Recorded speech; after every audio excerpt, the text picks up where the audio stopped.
Boa noite a todos os presentes, encarnados. E para quem não sabe, também os desencarnados presentes.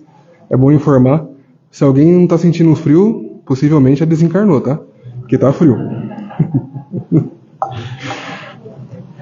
Eu saí do banco de reserva hoje, né?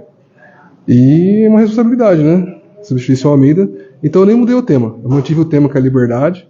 Talvez eu aborde de uma forma um pouco diferente. Mas a questão aqui é a gente se instruir cada vez mais, né? Então, liberdade. Quando nós falamos de liberdade, como o Vado bem disse, ela abrange muitas coisas, muitos contextos. E todos nós queremos ser livres. Falou que vai ficar preso. Quem aqui quer ficar preso? Quando chove, parece que a gente fica preso também, né? Aí não dá para fazer muita coisa. Então, essa sensação de aprisionamento não é legal para ninguém. Ninguém gosta disso. E tem muita gente que está preso no corpo e também não gosta do próprio corpo físico, se sente aprisionado. Então, a gente tem que saber o contexto da liberdade para nós em todos esses sentidos. Mas, falando a respeito disso, como está na introdução do livro dos Espíritos, tudo está ligado, tudo forma uma cadeia desde o alfa até o ômega. E a liberdade traz alguns contextos, alguns conceitos, né, que o Espiritismo vem nos trazer. Então, que conceitos são esses? Há conceitos que unidos formam uma cadeia lógica que explica a nossa condição atual e também o nosso destino final. E quando nós falamos de liberdade, nós temos que falar primeiro sobre ignorância. Falar sobre livre-arbítrio, para assim chegar na liberdade. E todos esses conceitos, assim como a liberdade é uma lei natural, estão todos juntos na lei de causa e efeito também. Então, ser livre sem saber sobre ignorância, mas ignorância tem a ver com liberdade, Eli? Como assim? É isso que nós vamos tentar explanar na reflexão dessa noite. Então, primeiro, sobre ignorância, muitos acreditam que há pessoas que nasceram já inteligentíssimas, né? Há pessoas que nasceram super bondosas. E há pessoas que nasceram maléficas, totalmente más. E há um erro em pensar que as pessoas foram criadas assim. Eu fui criado super bondoso, super bom, e outras pessoas foram criadas más, criadas para fazer o mal, né? E a doutrina espírita nos explica que não é bem assim. Questão 121 do Livro dos Espíritos, que vai nos afirmar que Deus não cria espíritos maus. Desde a origem cria os espíritos simples e ignorantes.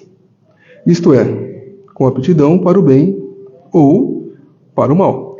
Então nós caminhamos rumo ao bem ou caminhamos rumo ao mal.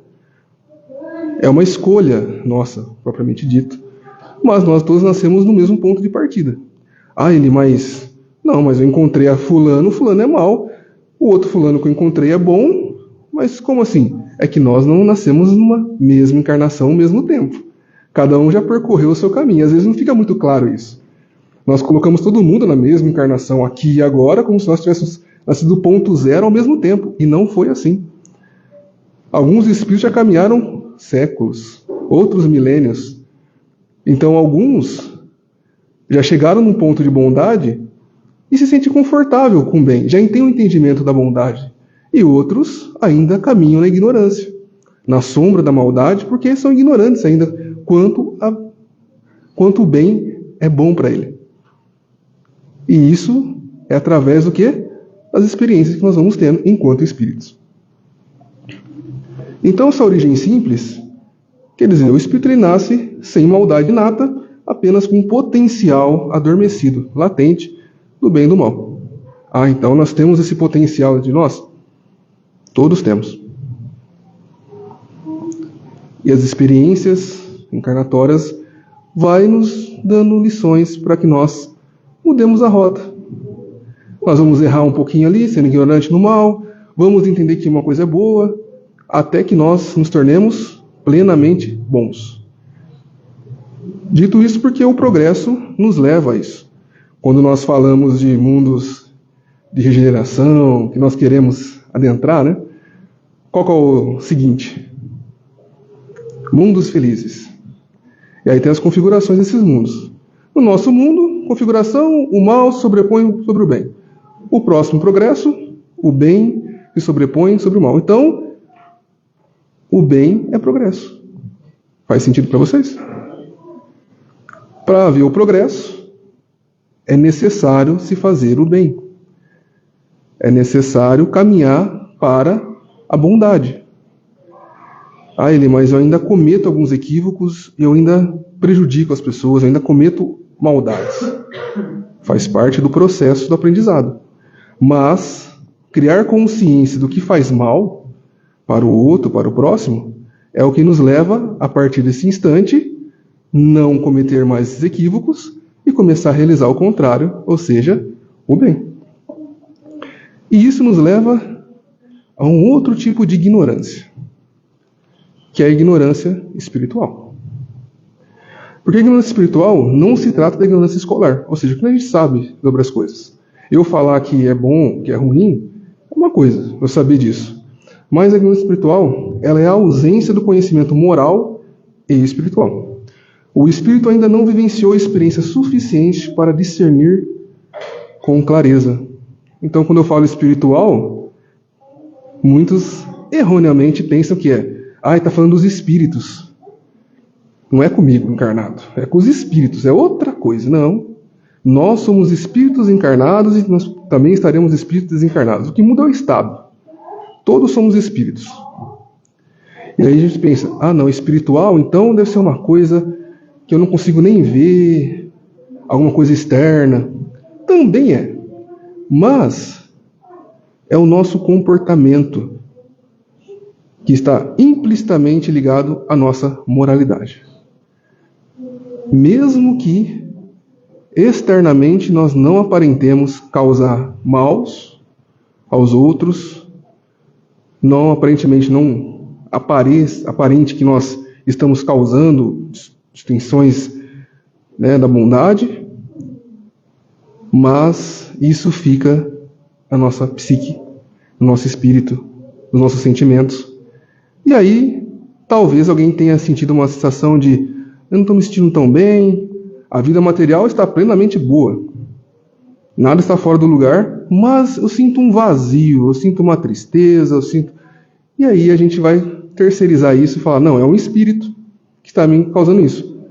Pode até ser, mas grande parte disso é o nosso comportamento que não está adequado para o nosso progresso, que é voltado para o bem. Nós não estamos causando o bem para nós mesmos. E claro que vai ter irmãos que vão se ligar a esse tipo de sintonia. Então a ignorância espiritual, ela não isenta o espírito da responsabilidade moral. Ela explica a necessidade de múltiplas existências como oportunidades de aprendizado e de crescimento gradual. Ou seja, nós, por mais ignorantes que nós somos, nós ainda somos responsáveis pelo nosso estado espiritual. Não tem como terceirizar isso. Eu sei que a vida nos traz algumas questões que nos deixam triste, que talvez nós não estejam tão confortáveis com a nossa vida, mas, lamento informar, a vida que nós estamos vivenciando, boa ou não, nós somos responsáveis por ela.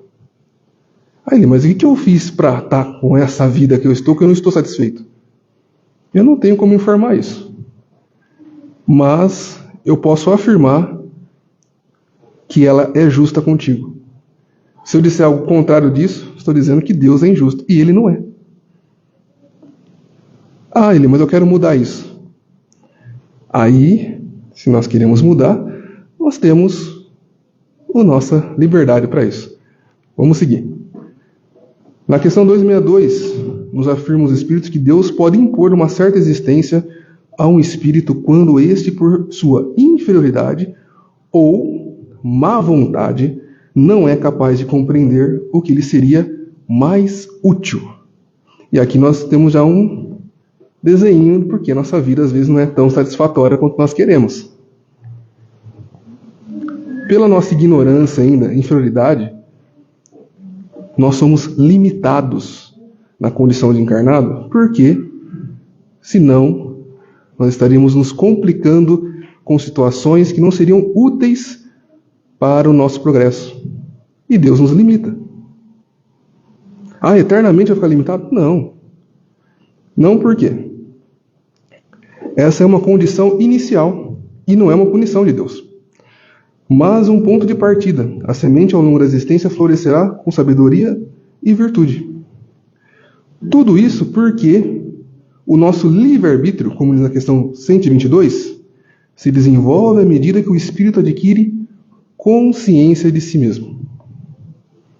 Ou seja, a nossa limitação, ela vai sendo modificada conforme nossa consciência vai também se modificando. Quanto maior minha consciência, o meu grau de entendimento das questões da vida, mais Deus permite que eu faça e realize mais novas coisas, sem prejudicar o próximo, a mim mesmo e as minhas próximas existências. A misericórdia divina, ela acontece, pelo menos no meu entendimento, de um modo muito fiel na questão do tempo. Porque Deus, na sua misericórdia, Ele nos dá tempo para mudança. Essa encarnação é um tempo para mudança. E às vezes dá mais de uma encarnação para nós com tempo de mudança. Vamos colocar uma questão hipotética. Eu cometi muito mal numa existência, por ignorância, eu não sabia, mas adquiri dívidas kármicas, vamos dizer assim, entre aspas. E eu tenho que ressarcir, certo? As pessoas, aquilo que eu fiz pro meu corpo, pro meu perispírito. Mas Deus não quer nos punir. Então o que Ele faz? Ele adia isso. Porque se nós nos modificarmos, não há mais necessidade de sofrer por aquilo. Mas Eli, e se eu não me modificar? Se eu insistir na má vontade? Bom, aí nós sofreremos as consequências. Mas Deus nos dá esse tempo. Então vir à casa espírita hoje é aprender para modificar. Nós sempre batemos na tecla da reforma íntima. Ou seja, sempre melhorar constantemente, porque isso muda a nossa situação de vida. E se não muda, no mínimo, vai mudar a nossa perspectiva sobre as situações da vida. Nós veremos as situações não como punição, mas, como sempre diz, como uma educação para nós, um aprendizado novo, uma nova forma de lidar com as situações. Eli, mas o tema era liberdade, está falando de um monte de coisa. E a liberdade? Exato. Porque essa liberdade, esse livre-arbítrio que nós temos, o espírito ele só evolui gradualmente, conquistando autonomia moral à medida que se reconhece sua própria identidade e responsabilidade diante das suas escolhas. Não tem como eu posso falar um monte de coisa aqui, mas não tem como eu fazer o processo de comportamento de vocês no dia a dia. Não tem como vocês fazer a minha parte. Jesus veio até nós, nos deu o exemplo.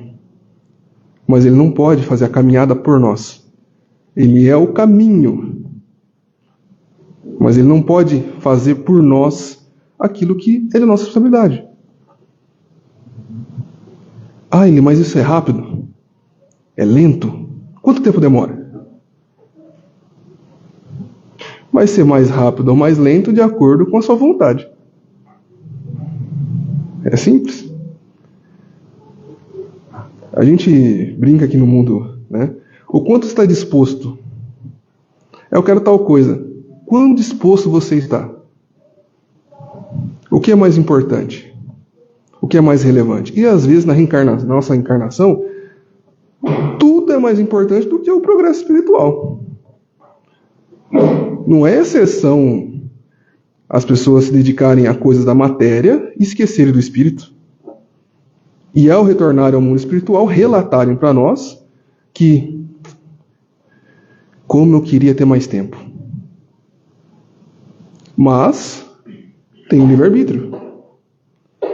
E esse livre-arbítrio, que é gradual, nós exercemos ele, e às vezes é limitado, sim. Eu fiz uma analogia. Peguei nosso sistema penitenciário, que tem 3 modos: regime fechado, o semiaberto e o aberto. Quando as pessoas cometem muitas infrações, prejudicam muitas pessoas, e a justiça acaba pensando que elas não podem viver em sociedade, elas são colocadas aonde? No regime fechado. Elas não têm liberdade plena sobre as suas ações. Né? Conforme elas vão melhorando, o que acontece? Elas vão podendo sair, às vezes passam o dia trabalhando, depois retornam para a cela, fazem algumas coisinhas fora, até que um dia elas possam estar livres. Eli, então nós somos espíritos presos? Bom, todos nós somos simples e ignorantes, assim como quem está numa penitenciária hoje, um dia foi livre também. Mas nós vamos cometendo infrações. E a justiça vai nos limitando. Às vezes começa assim, vou dar um exemplo. Eu tenho minha carteira de motorista e eu cometo uma infração. Tá, perco alguns pontos, tá. Aí eu continuo cometendo infrações até que eu perco o quê? A minha habilitação. Já não posso, estou limitado. Mas eu ainda insisto e mesmo sem habilitação, eu cometo outras infrações, até mais grave, e eu perco o quê? A minha liberdade civil. Mas se eu melhorar, talvez eu saia em mais ou menos tempo. Ou seja, conforme eu vou me conscientizando, eu vou tendo mais liberdade. Aí esse exemplo é muito drástico. Faz outro. Tá bom. Todo mundo foi criança aqui e alguém cuidou da gente. Certo? Conforme temos mais liberdade, consciência das coisas, os nossos pais, os nossos cuidadores, foram deixando a gente mais livre. Não é? Ah, não mexe no fogão, hein? Tá. Mas agora eu consigo mexer no fogão. Agora eu já sei que onde queima, onde não queima. Ó, essa chave aqui é de casa, não vai perder. Tá, agora você pode ficar com a chave de casa. E assim nós vamos tendo atividades e situações que vai nos deixando mais livres, mais autônomos, conforme nós nos conscientizamos. Esse é muito bobo ele. É. Mas nós estamos nesse processo desse jeitinho. Só que as situações que nós estamos sendo colocados não é somente essas que eu citei, mas é como eu lido com o próximo, que jeito eu falo com vocês, o que eu estou pensando, que sentimentos que eu estou alimentando em mim. Tudo isso é válido. Tudo isso me dá mais ou menos liberdade, enquanto espírito, encarnado e depois que eu desencarnar também.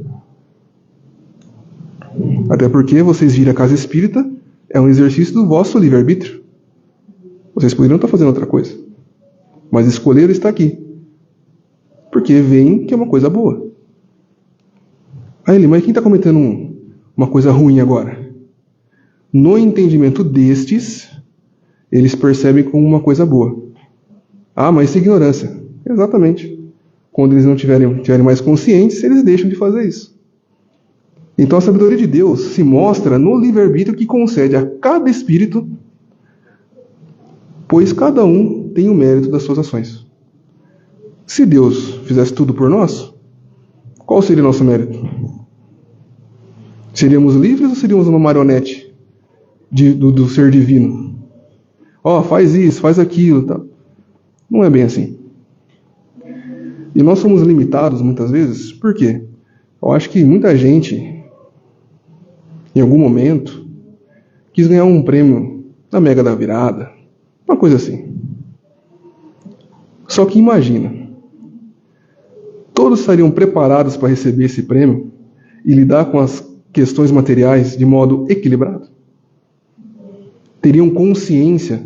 Porque é fácil dizer, não, se eu ganhasse, eu iria criar hospitais, fazer mais escolas, tapar as ruas, eu iria fazer aquilo que ninguém está fazendo. Aí eu ganho, e o primeiro ato de bondade que eu faço é me presentear com um carro exclusivo para mim, que não pode ser uma Ferrari porque eu sou muito grande para caber numa.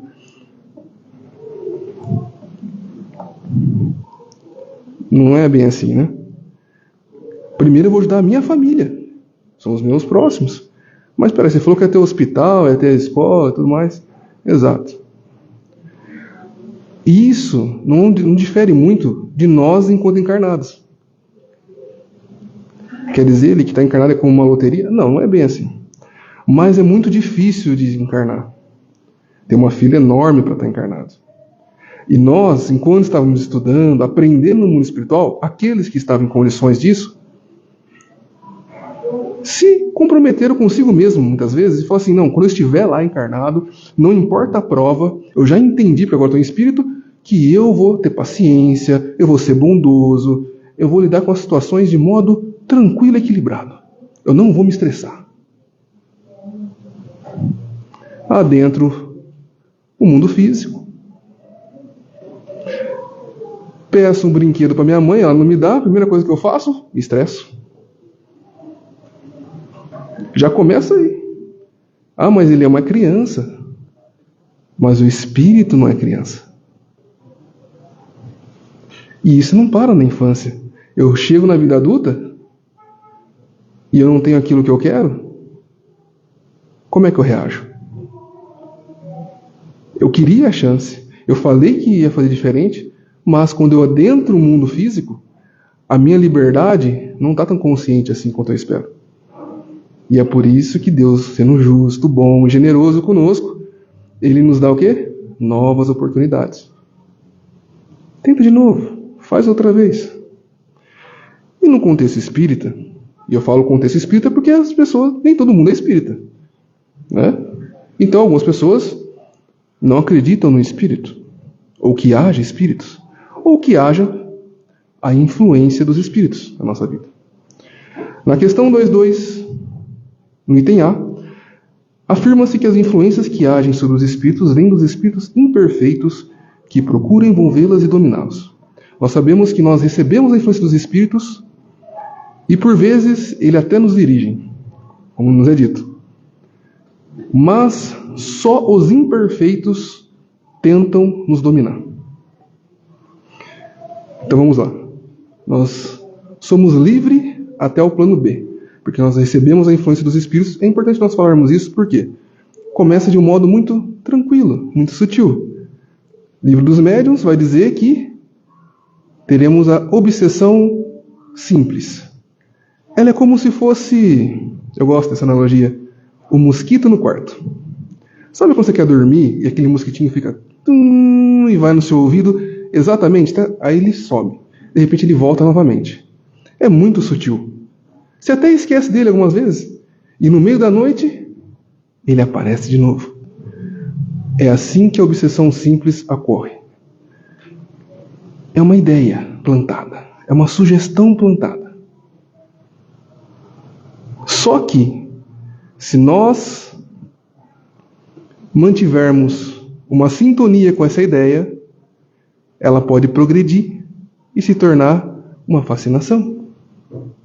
Aonde os pensamentos são similares e nós começamos a ter o pensamento daquela influência, que não é boa. Entendam, espíritos superiores, espíritos que já estão num progresso, eles não impõem sua vontade. Eles até nos sugerem, nos inspiram, mas eles não impõem. Eles não vão nos atormentar com ideias que não seja conivente conosco. Mesmo as boas. Assim como Deus, eles vão deixar que nós exercemos nosso livre-arbítrio de não escutá-los. Mas para por aí? Não. Se essa influência persistir, pode se tornar uma subjugação, no qual até o corpo físico eles dominarão. Ah, Eli, como é que isso acontece? Isso acontece porque nós deixamos e permitimos. Só para dizer que as influências dos espíritos podem limitar ainda mais a nossa liberdade. Certo? Então, algumas advertências. Nenhum espírito está completamente livre de influências externas durante a sua jornada evolutiva. Ah, ele, então vem na casa espírita, não tem influência. Vai. Espíritos imperfeitos atuam sobre a vontade humana, explorando suas fraquezas morais e paixões não superadas, ou seja, as nossas tendências, as nossas vontades. Sabe? Você sabe que faz mal, mas mesmo assim você quer fazer? Haverá um estímulo para que você faça ainda mais. E a liberdade real não é a ausência de influências, mas a capacidade de resistir e escolher conscientemente o bem. Quer dizer que eu terei ainda influência, eu tenho que resistir? Tipo quem? Tipo Jesus no deserto. Eu não vou contar a história. Todos sabem que ele ficou 40 dias e sofreu influência. Foi ofertado tudo do mundo para ele e ele se manteve porque ele tinha um propósito. Essa é a ideia. Espírito perfeito, puro, Jesus, governador do universo. Exato. Sofreu influência e se manteve em equilíbrio. Se ele sofreu, nós também sofreremos influência. Qual que é a ação a ser tomada? Ter um propósito que não ouça essas influências. Pois essas influências seguem o espírito ao longo de toda a sua existência até que tenha adquirido domínio absoluto de si. Porque a liberdade absoluta para o espírito, ideal e inatingível nesta fase evolutiva que nós estamos, pois pertence apenas aos espíritos purificados, os espíritos puros, perfeitos. Nós não atingimos isso. Então não teremos influência em nossa jornada. Então não estamos aqui para falar que não teremos, mas que teremos, mas temos que nos comportar de modo que exerçamos o nosso livre-arbítrio para não sofrer as más influências, escolhendo as boas. Pois temos uma liberdade relativa e a condição real do ser humano limitada, mas genuína e suficiente para o progresso moral. Ou seja, ela é justa conosco. Não vai ter nenhum espírito que vai chegar até nós, por mais mal que ele seja, nos inspirando, influenciando por uma coisa que nós não somos simpáticos a isso. Se a música no ambiente não é agradável, o que nós fazemos? Nos retiramos. E eles fazem a mesma coisa. Se a ideia que eles estão propondo recebe uma ideia contrária ao que eles estão propondo, eles vão se afastar. Se a ideia é permanente, é por conta que nós estamos compartilhando com aquilo, usando a nossa liberdade para isso. E quando falamos de sociedade, pois não somos humanos vivendo solitários, na questão 126, na seção que fala sobre a lei de liberdade, tem essa afirmação que eu acho que ela é boa de ser compartilhada. O homem só tem liberdade absoluta, aqui, no caso de um eremita no deserto. Enquanto houver dois homens juntos, haverá direitos recíprocos a respeitar. Ah, Eli, mas eu moro sozinho, sozinha. Tá, mas você não pode ficar ligando o som alto, você vai atrapalhar o seu vizinho. Não é assim? Se você não limpar a casa, vai atrair, pragas e tudo mais, que não vai ficar só na sua casa. Ela vai na casa do vizinho também. Enquanto vivemos em sociedade, eu não vivo somente para mim. Eu não posso chegar aqui e falar qualquer coisa para vocês que possa se soar ofensivo ou possa, de certo modo, ofendê-los propositalmente. As leis impedem isso. Isso é um progresso. Não somos tão livres assim em sociedade. E criamos leis para isso porque a maioria de nós não tem consciência, que não precisaria de lei para fazer isso. Simplesmente uma consciência adequada saberia que eu não posso falar qualquer coisa para as pessoas. Ou pior, fazer qualquer coisa para as pessoas. Mas isso vai acontecer? Acontece. Maldade acontece. Crimes acontecem. Ah, Eli, mundo de provas e expiações. Ainda acontecem essas coisas. Ah, mas eu quero ficar chateado, eu quero ficar irritado. Tudo bem. Você tem um livre-arbítrio para isso. Sugerimos isso? Não. Sugerimos que continue fazendo um bom trabalho em realizar o bem e dar um bom exemplo. Porque tudo isso, e a gente às vezes fica se sentindo injustiçado, revoltado, porque parece que As pessoas fazem as coisas, falam as coisas e nada acontece. Só que aí entra, eu falei que é uma cadeia, né? Tem todo um sistema ali, tem um progresso. Tudo está ligado a essa outra lei, que é a lei de causa e efeito. E não é eu quero e vai ser feito, tá? Porque tem muita gente que quer usar a lei de causa e efeito para se vingar, para usar a sua própria justiça. E não é bem assim que acontece.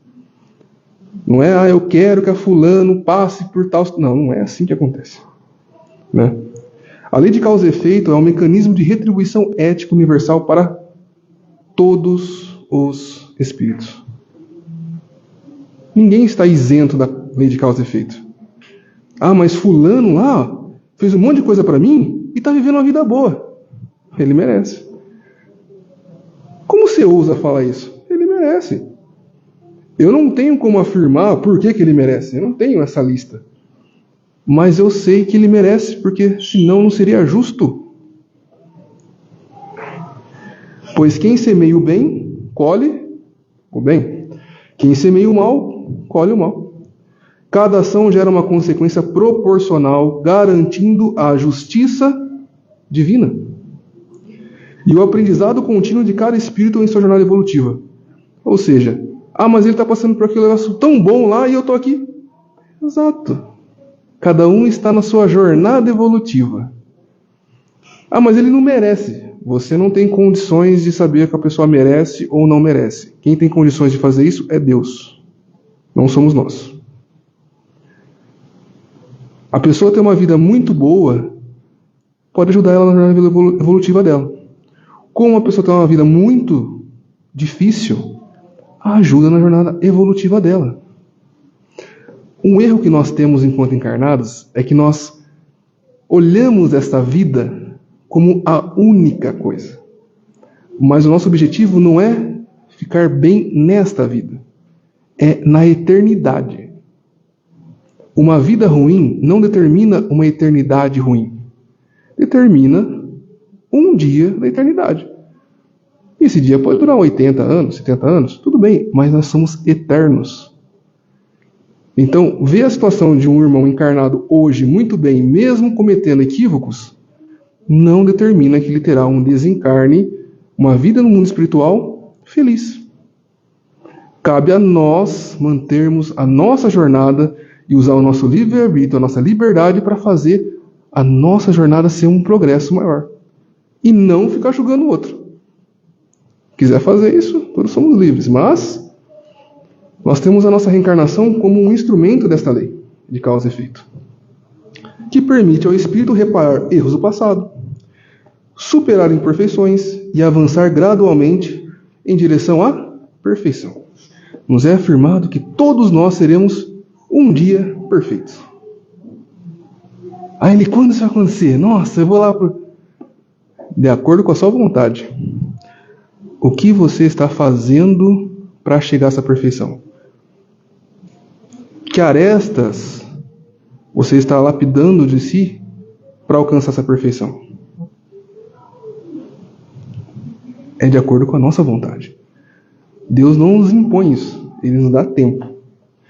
Não há punição eterna, mas sim oportunidades de aprendizagem.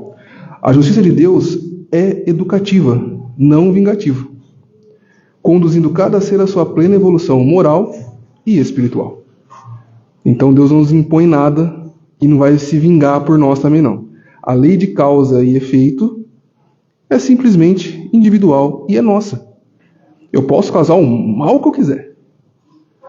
Mas, infelizmente, para mim, eu terei que passar por situações para aprender que eu não posso fazer isso.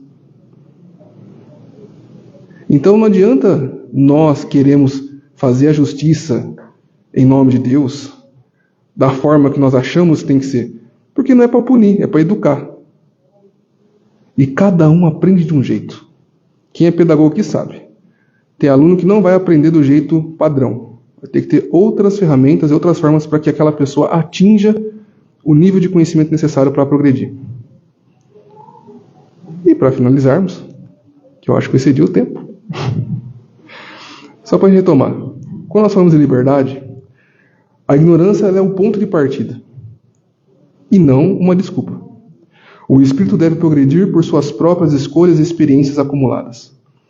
E não é numa encarnação só, tá? É de múltiplas reencarnações que nós temos. Então, quando você encontrar um irmão que está seguindo na ignorância, entenda. Ele está fazendo o máximo que ele pode. Pode acreditar. Eu sei que a gente não quer acreditar, fala assim, não, você podia fazer diferente. Às vezes não. É o máximo dele. Tenha um pouco de compreensão. Pai, perdoá-los porque eles não sabem o que fazem. Exatamente, era para todos nós. A lei de causa e efeito opera mesmo na ignorância.